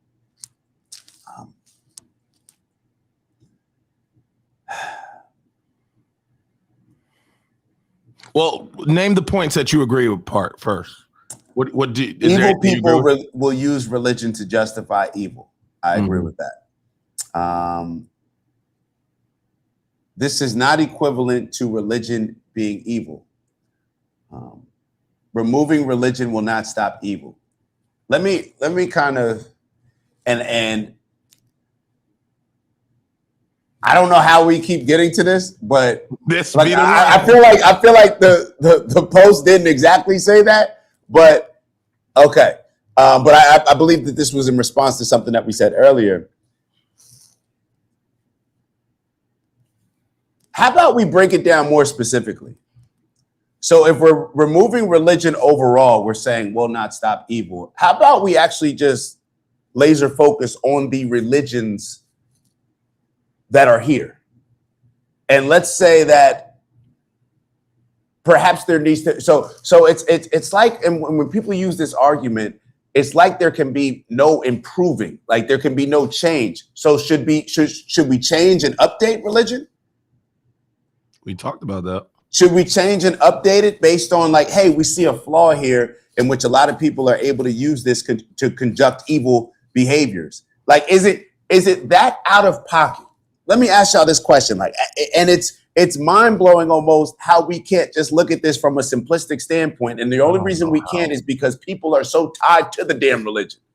But is it mind boggling for us to just sit here and say like, hey, okay, religion is not, if we removed all religion, we'd still have evil people. But maybe it's a lot easier for people to use religion in evil ways when it says that you can do that in the book. So maybe we should just remove those parts. Yeah, get a third testament. Maybe we should just remove those parts, the ones that say, hey, God said to go kill the women, the kids, the family dog, and the cattle. Can we remove those parts? Can we remove the parts that says you can beat the shit out of your slave as long as they don't die within 24 hours? Is it okay to remove just those parts? Because clearly, by leaving them in there, a lot of the evil people, they're able to then reference something in this amazing book that's been inspired by God to then commit evil atrocities, right? But the problem with it is you can't do anything to it. It's perfect just the way that it is. When you can't improve upon something, it's no different than when you're in a relationship with somebody and they feel like they're perfect as is. They can make no improvements. Imagine being in any relationship where you're in a relationship with something and they feel that the only improvements need to be made on your end. But then you're in a relationship with something where you're trying to make improvements, but the thing that you're pledging your life to says that those improvements don't actually have to be made because those lack of improvements are justified in the scripture. If that's too difficult for us to understand, then maybe we just don't really want peace that bad. I think that's exactly it. Like maybe we just don't really want peace that bad. I think it's dope to talk about it. If we can't just sit here and say, hey, we shouldn't be allowing anything or worshiping anything that condones violence. Matter of fact, let's not even say condones violence. Perhaps is it okay to say that, hey, we shouldn't be worshiping anything that condones genocide? Because it's very easy. We talk all the time about how it's very easy to criticize Nick Fuentes. But for whatever reason, that critical cap seems to be removed whenever it is directed at when it comes to religion. Nobody harps as hard as they do. Nobody caps for your religion as hard as this, bro. I've never seen this. If we had this type of energy and commitment to world peace, I promise you we would have it. But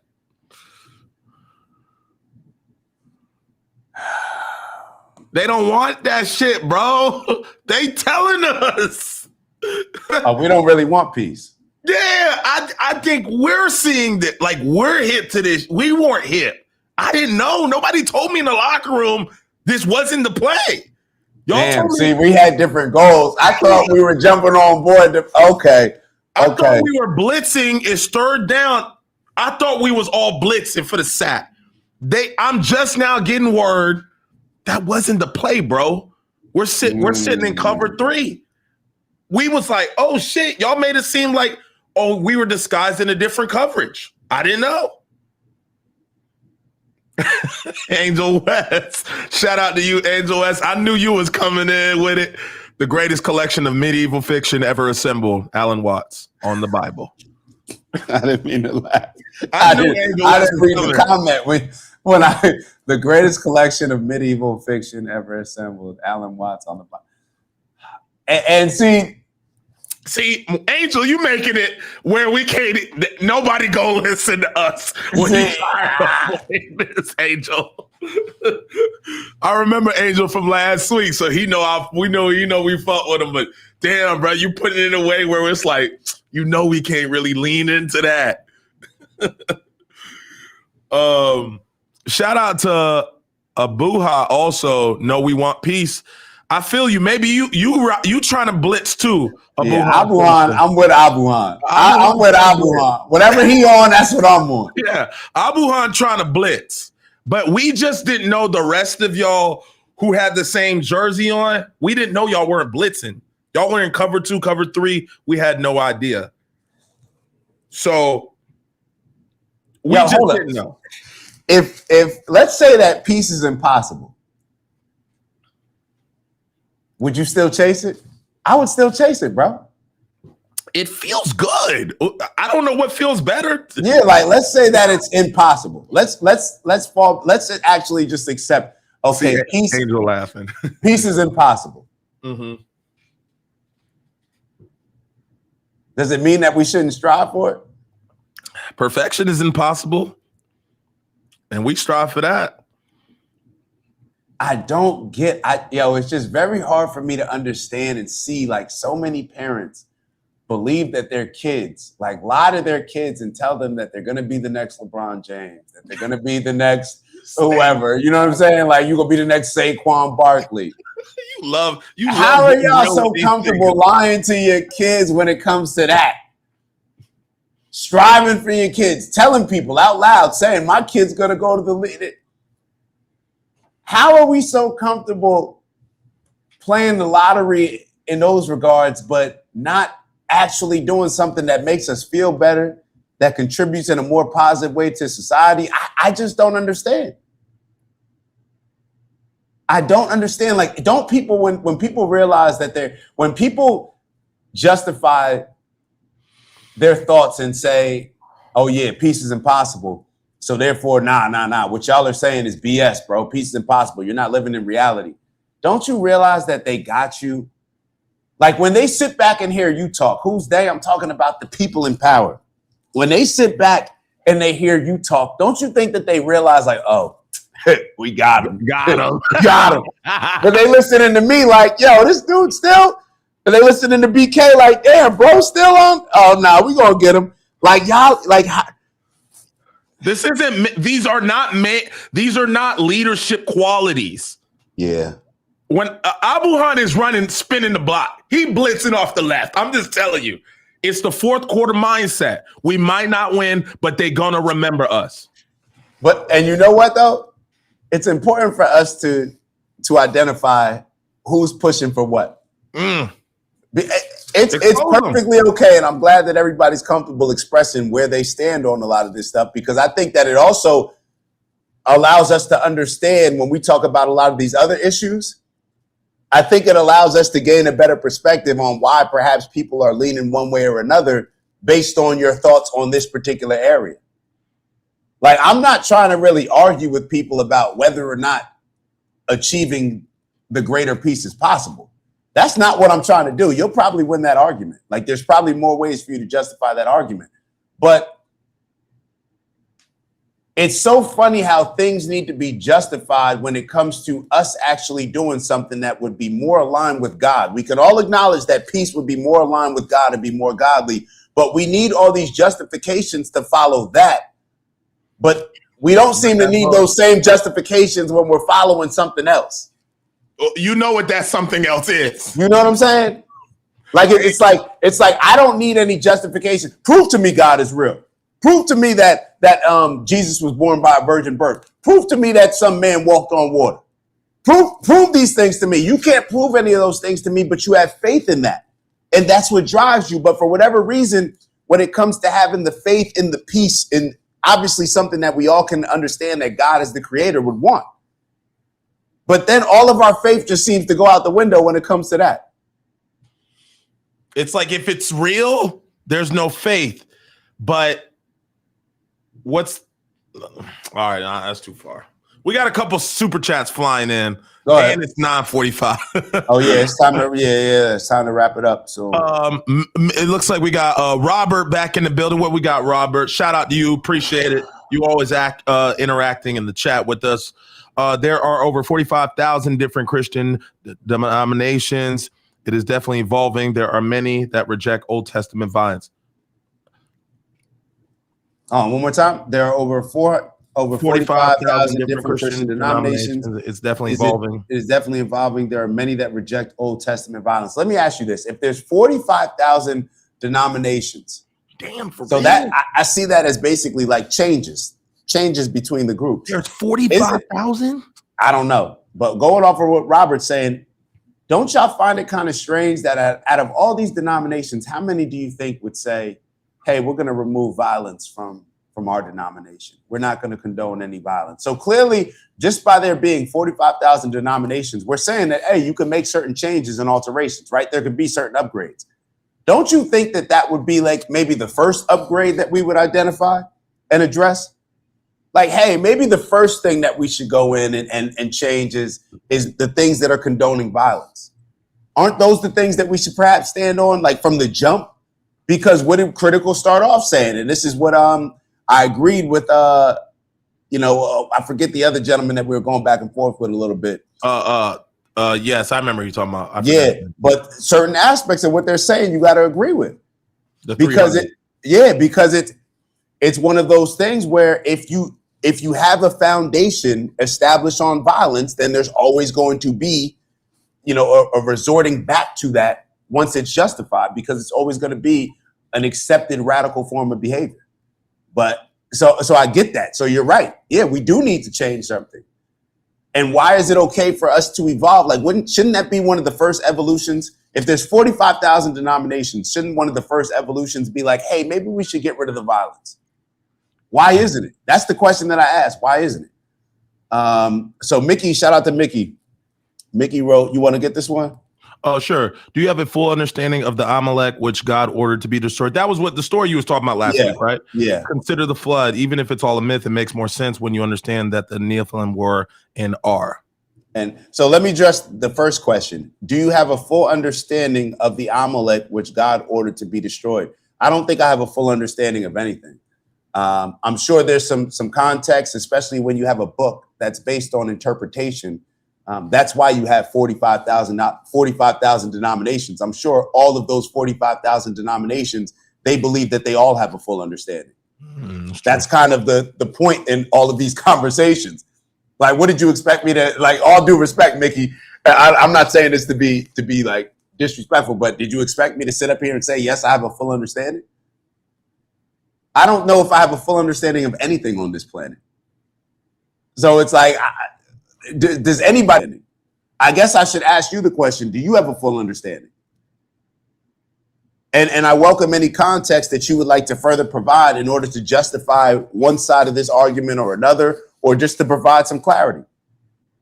Even if it's all a myth, it makes much more sense when you understand what the Nephilim were and are. Do you realize that this is the thing? See, people will read a book in a Bible and say, oh, well, God was justifying this based on this, based on this. There's always going to be justifications. You don't think Bibi Netanyahu can sit back and say, oh, we're justifying this based on this? Every time somebody is killed, I would say most times people believe that it's justified.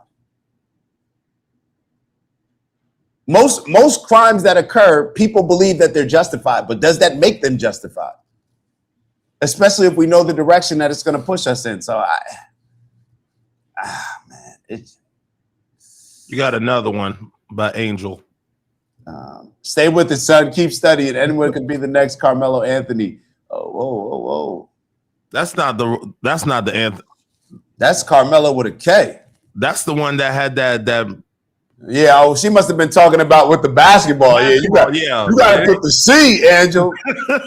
That's a totally different situation. Yeah.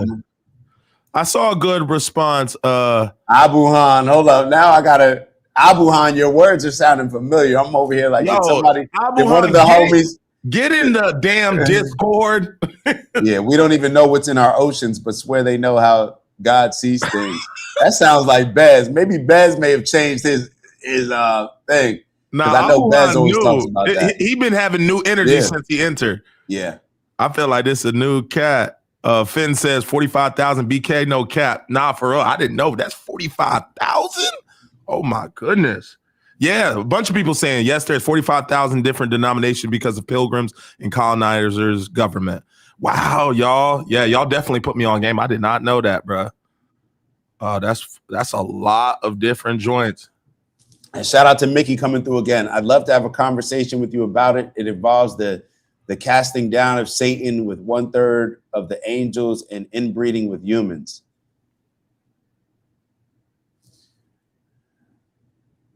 All right. I'd love to have that convo. I'd love to have the convo. The reason why I hesitate is because we believe in all of these things, and it's like, okay. I'd love to have the convo. Let me put it that way. Mickey, I would enjoy having that convo. You explain it to me, and I'll gladly report it back. Where's the Discord? Hold on, let me put the Discord back in the chat.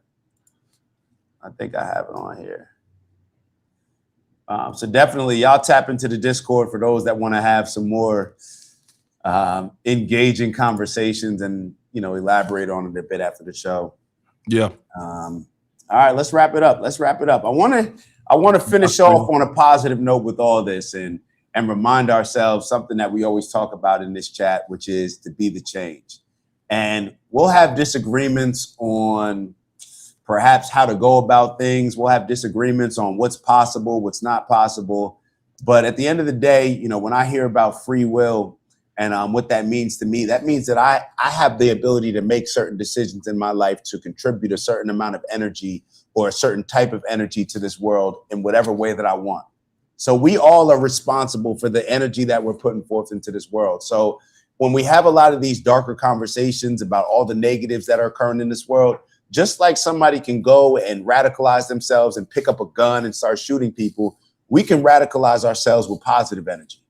We can be the positive energy that's going to be confronting a lot of these evil mindset, evil society, and what we've been accustomed to just seeing as the norm.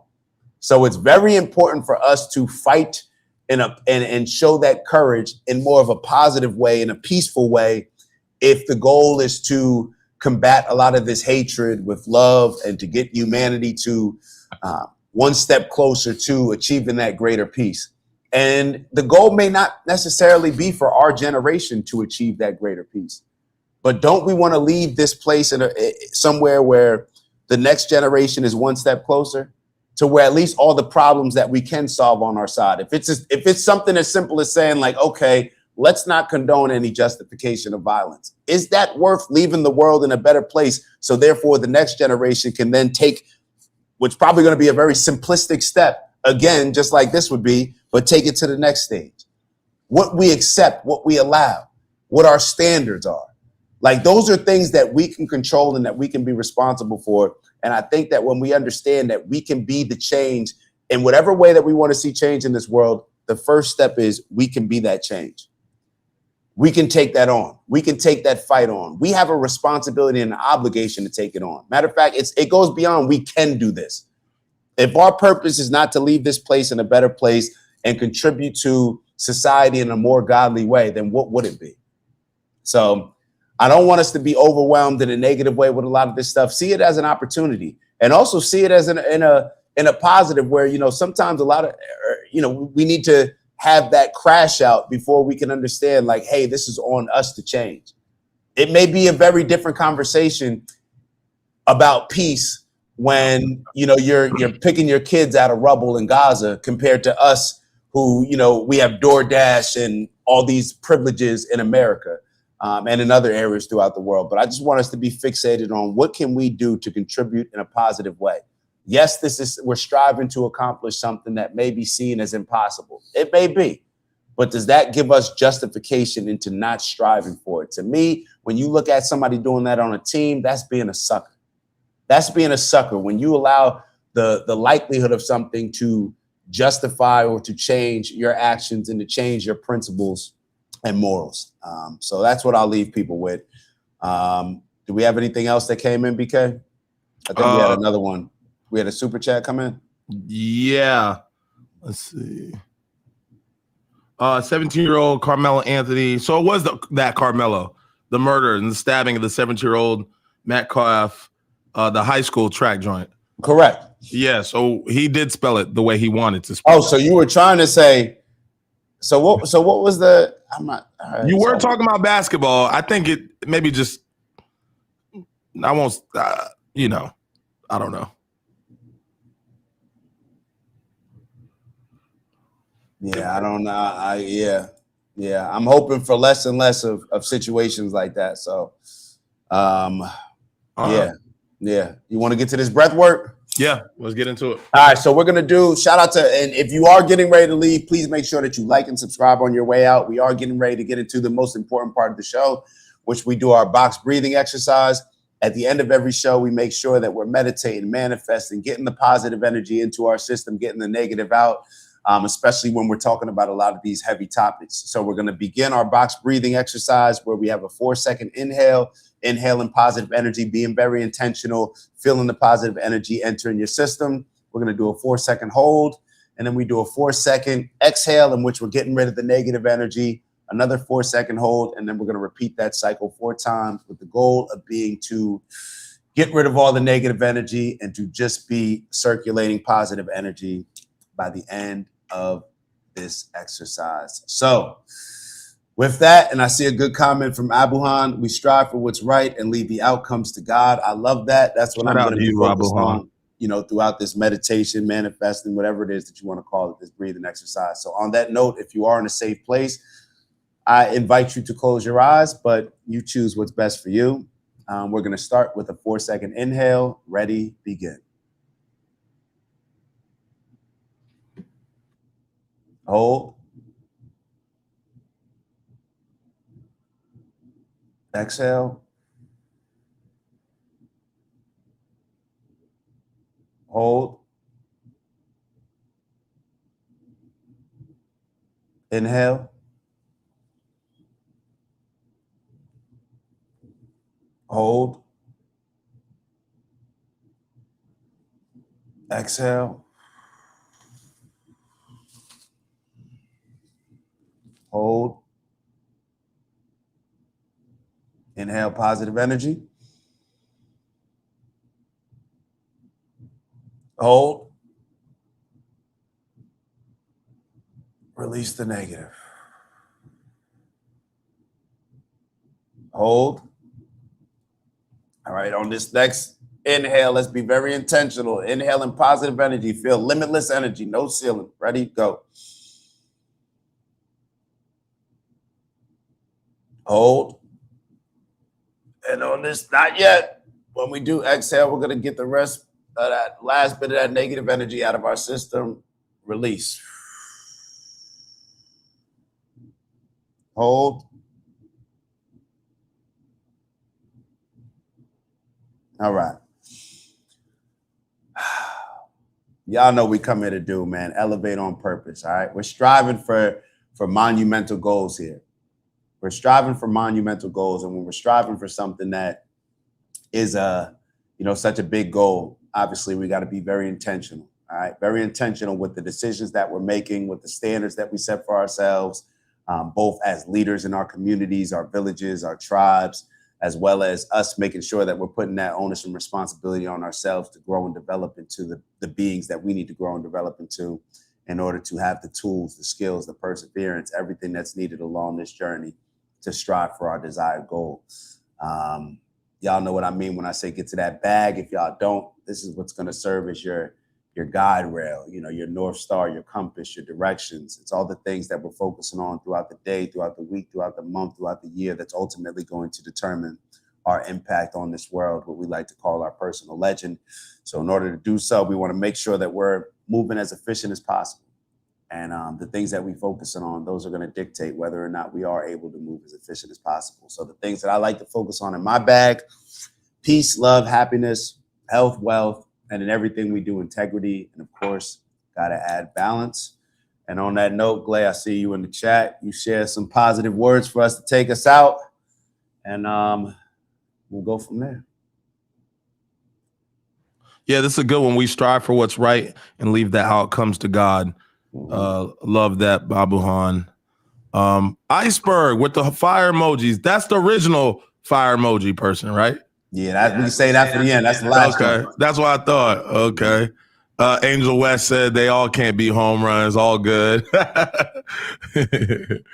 It's a fact. Finn, I saw the pictures in the Discord from the cakes. I don't know if you saw them, Dak, but he sent a couple photos in there of them making the cakes. Oh, really? For the twins. It's dope. I gotta check those out. I gotta check those out. For sure. So shout out to Finn and stuff of that nature. But yeah, great convo. Great way to kick off the Monday. Definitely got the juices flowing. And then yeah, that's all I got. All right. Big bro Steve said, give thyself time to learn something new and good and cease to be whirled around.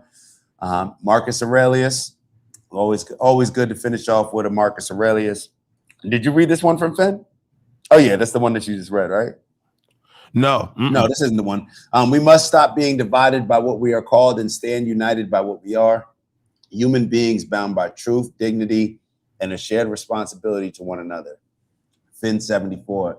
Love that. Let's be some decent human beings, man.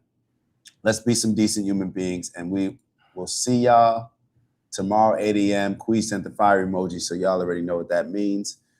We'll see y'all tomorrow, y'all. Make sure that y'all like and subscribe on y'all way out. Have a good one. Peace.